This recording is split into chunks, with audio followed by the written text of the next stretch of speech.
Here we are on our fifth Sunday in the season of Lent. We're actually getting close to bringing the season to a close. There's only a little less than 2 weeks left before we begin that incredible celebration of Easter. But we do something different also today in that in this Sunday, in this particular year, we switch. As you know, this year we started in the church here, we're reading from the Gospel of Mark. Excuse me, the Gospel of Luke. We're not reading from Mark. But today we read from John's Gospel. And we'll actually, and then we'll go back to Luke, and then during the season of Easter we'll read a lot of John again. But it's important that I think to set the stage, because John tells the story a little bit different than the other Gospel writers. So it's important to kind of set the stage for where we are in this particular version of the story of Jesus. So in the Gospel of John, up until now, Jesus has been doing what Jesus does best, and that he's been out amongst the people. He's been preaching and teaching this incredible news of a God that loves God's people so much that God will do anything for them. God will feed them. God will nourish them. God will heal them. God will do anything for them. That's what he's been out teaching and preaching, and he's been doing a great job at it. He's also been doing incredible healings. He's been healing all kinds of people, and the word about Jesus is out, and people are following him. And to be honest, even though the people are following him, like what they hear, particularly those who are poor, who are hearing the story of God's love, those who have been set out in the margins and told they're not good enough, they love the story because they're feeling empowered and loved and cared for. There is some, though, that don't like the story, don't like what's happening, particularly the religious leaders. And they don't like it for a lot of reasons, but Jesus has been doing some stuff that just isn't, to put it in today's terms, it's not kosher. He wasn't doing things by the book. He wasn't following the rules. And he was letting his disciples do things on the Sabbath when they, quote unquote, shouldn't have been doing it, like grabbing food out of the field to eat. He was healing people on the Sabbath. Those are things he just shouldn't do. He was using language like, you have been forgiven. All this stuff that is just got the religious leaders upset. But Jesus doesn't seem to care. Now, one of the other unique things about John's Gospel is in the Gospel of John, we're told that Jesus makes several journeys to Jerusalem. His travels take him almost like on an annual trek, where he travels around and he ends up back in Jerusalem for festivals. The other three Gospel writers make it, their story is one of Jesus' journeys to Jerusalem. It takes him his full ministry to get there, and when he gets there, that's when he's killed. But in the Gospel of John, we hear several visits to Jerusalem. And what we know in the story right now is he is on his final journey through Jerusalem. We know that because we've read the whole story. Those he was with did. So Jesus has been doing all this stuff, creating an incredible following. He's got religious leaders upset with him. He's journeying to Jerusalem. And we're told just before the story of another happening that gets him in even more trouble. While Jesus is out doing his ministry, Mary and Martha come to him and let them know that his good friend Lazarus is sick and needs his help. Now, when they say that he's sick, they mean he's dying. And they know Jesus can help him. And Jesus says, got it, I'll get there. But Jesus goes on doing his ministry, and by the time he shows up, Lazarus is dead. We know this story, right? Lazarus is dead.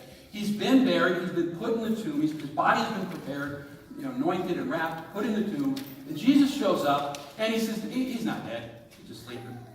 And I'll do this for so that you might know that what I do is in God's glory, not in mine. And he goes and he raises Lazarus from the dead. And John says, and many more came to believe. Many more came to believe. That's a problem for Jesus. Not because people came to believe, but it's a problem for him because the religious leaders get even more upset. Because here's their concern, and it's probably a legitimate concern, is as this word's getting out about Jesus, it's making a lot of leaders nervous. Because these people are following Jesus. We're talking about a God that's above Caesar. There are all of these things that are coming into play that are not good for the Jewish community. And the leaders fear that Rome will come and wipe them out. Legitimate concern. But Jesus doesn't seem to care. But the religious leaders were told, actually, once he raises Lazarus from the dead, they see that they put a plan in place to have Jesus killed. And they put the word out. This isn't a secret. Plan is out. Everybody knows it. In fact, they told people, if you know where he is, let us know. So the word on the street is Jesus isn't coming back to Jerusalem for Passover. I wouldn't come if I were him. And that's where we start today. Jesus is in Bethany, a little town 3-4 miles away from Jerusalem. He's going to Jerusalem. Death warrant or not. And he goes and he gets to Bethany, and we're told that they're having a dinner for him. We don't know why Lazarus had this dinner. My guess is he's throwing a party because Jesus raised him from the dead. And they're there, and we're told that Lazarus is one of the people at the table. Probably more like one of the men at the table, because women wouldn't have been sitting at the table with them. Probably on the ground, which is how the tables were low, so they sat on the ground. Lazarus is there. There are others there. And then we're told this strange story. Martha is serving, which is what she should have been doing according to the custom of the day. The women should have been serving. But not Mary. I love Mary. She doesn't follow the rules. This time she comes and she kneels at Jesus' feet, and she does something, not just is she there, as in the other stories where she comes to hear the word, to be taught, but she touches Jesus. She touches his feet. And she pours ointment on him, a sign of an act of cleansing and purifying. And she uses very expensive perfume to do this. It's a ritual that she's pretty familiar with, because it's a ritual that she would have done for her brother when he died. It's a burial ritual. Preserving the body. Caring for it. But a lot happens in those three few lines. What we know very quickly is things are happening that shouldn't be happening. Number one, she should not have touched Jesus. She's a single woman touching a single man in public. No woman should touch a man in public. It shouldn't happen. She did it.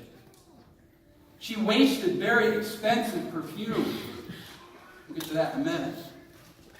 And to make matters worse, it's the custom in those days. Women normally had long hair, and they would keep it tied up when they were in public. They only let it down in their homes in private. In this public setting, even though it's in her home, there are strangers present. She lets her hair down. And she goes another step further, and she uses her hair as a towel, and she wipes and dries Jesus' feet. She shouldn't have done any of that. It was all against the rules. And to make matters worse, Jesus, who knew the rules, who was the dominant male in the setting, should have said, "Don't do that." But he welcomes her.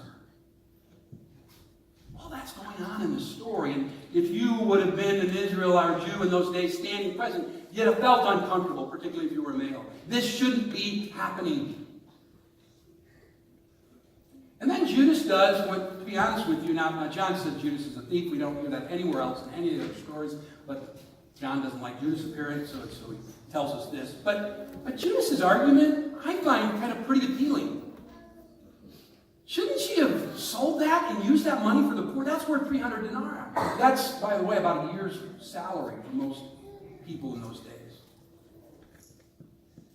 Remember, now I'm going to switch gospels here for a second, but remember, we've been reading through the Gospel of Mark. Remember what Jesus said at the beginning of his ministry, what his ministry was about?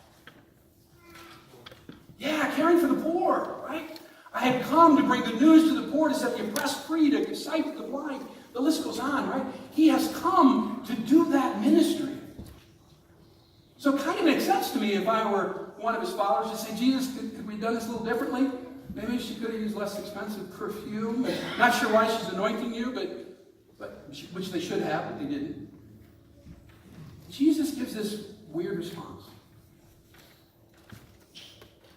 He asks, as Judas makes the complaint, he says, this is what should have happened. Jesus says, leave her alone.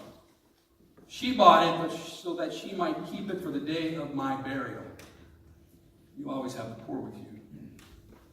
But you did not always have me. I get that last line quoted to me a lot when I'm in conversations with people about what we're doing with the poor, how we do it. It's like, well, I'm not sure we should be doing all that, because doesn't Jesus say we're always going to have the poor? So aren't there other things we ought to be focused on? And you could read it that way if that's how you wanted to interpret it, I guess. So here in a minute, it's not a good way to read it. It is the way it's stated. So let's kind of take a look at why did she do this. First of all, He says, she's done this because she's preparing me for my death, for my burial. This shouldn't have been something new. Jesus had predicted his death by now. But see, Mary knew something. She'd experienced something that probably nobody else in that room had experienced. First of all, she knew how to anoint a body because she had already buried her brother once. She knew the importance of preparing one's body for death, for burial. But she knew something else. She knew the gift of resurrection. She knew about what it meant to have someone come back to life, one she loved, one she wanted to be with. She knew the power of that. She knew that in death came new life. She took this oil that was so expensive, that was more expensive than anyone probably should have done, and she lavishly shares it with Jesus. She loves this Jesus, this Lord, so much. She gives out of abundance. All she has. It's a costly gift, yes, but to her it was worth it because this incredible gift she has received, she knows will come again. Remember, she's already said she believes in the resurrection. So that's why she did it, and Jesus honors that. She's one of the few that gets what's about to happen. But then we get this strange line of, you will always have the poor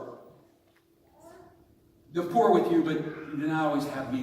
It sounds like Jesus is kind of reneging on what he said earlier, right? I have come to serve, not to be a servant. It sounds like he's saying, but in this case, I should be served first.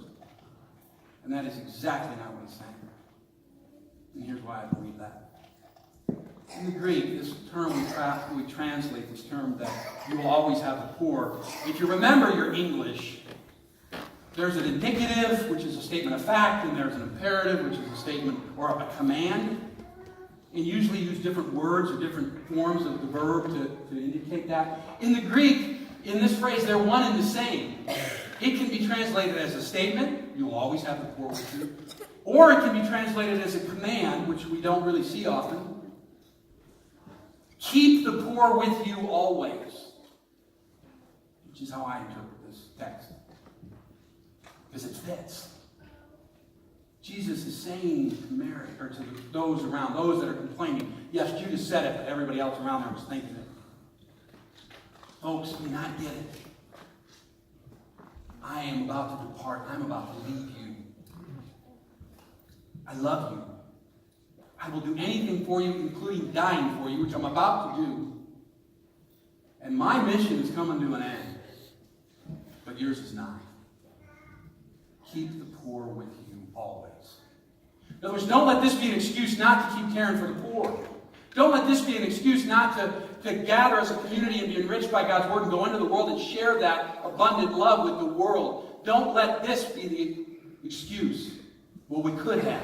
We should have done this. We could have done that. No.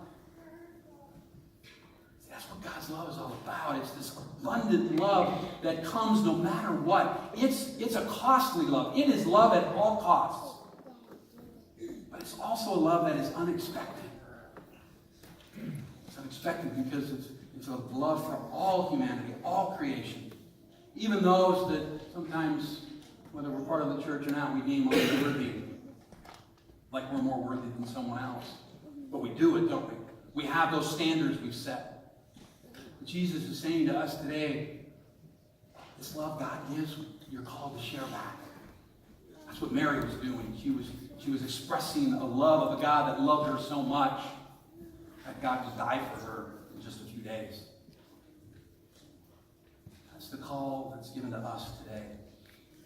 This fifth Sunday in Lent as we continue our journey to the cross.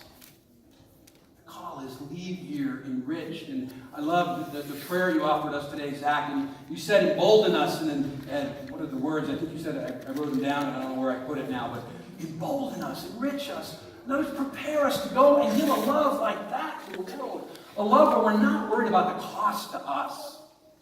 Because it doesn't matter. A love that empowers us to go into the world and love those that the world doesn't expect to be loved. But we can do that. Because that's what God's done throughout this entire faith story that we read over and over again. Think about it. Think about who God calls and loves and enriches and empowers to carry on this incredible story. God called Moses, who was a slave's son, who, yes, gets raised by Pharaoh's family, but who then ends up killing somebody and running for his life and fleeing. And God calls that man to be the one who frees God's people from slavery and lead them in the wilderness and prepare them to go on to a new life. God loves King David. David, who was nothing but a poor shepherd's son, who had no formal upbringing, except living in the fields. And then he goes and God calls him and he makes a huge mistake and he has an adulterous relationship, and yet God loves him. And God empowers him. Oh, he is punished for his actions, and but God still loves him. And David becomes the mighty king that builds a mighty nation and is loved by God. Or Elizabeth, an old woman who couldn't have children. God loved her, and God came to her. God said, from you will come the one who will prepare the way for the Messiah. And we get John. What about Mary? Mary is one that the world didn't expect to be loved by God. She was a poor girl in a backwater town. She didn't know anything. She didn't know anything about raising children, and yet God comes to her and makes her the mother of God. God loves everyone. God loves the unexpected. Or what about when the world needed a king? A king that could overcome violence, a king that could overcome hatred, a king that could overcome the ways of this world, even death. And you expected God to bring another warrior like mighty David comes, and instead God comes as a carpenter's son, poor, outcast, a nobody, and overcomes death for the very creation he loves.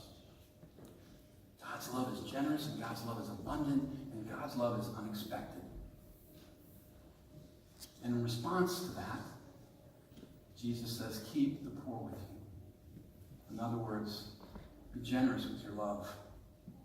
Love those that the world refuses to love, and love the unexpected. As we continue our journey to the cross, that's our call today. Remember that this is all about love. About God's love for us. And a loving response to God that is costly, yes, but is truly the love and the response we are called to give to the world, an unexpected love that remembers to always keep those in need with us. May we be such a people. Amen.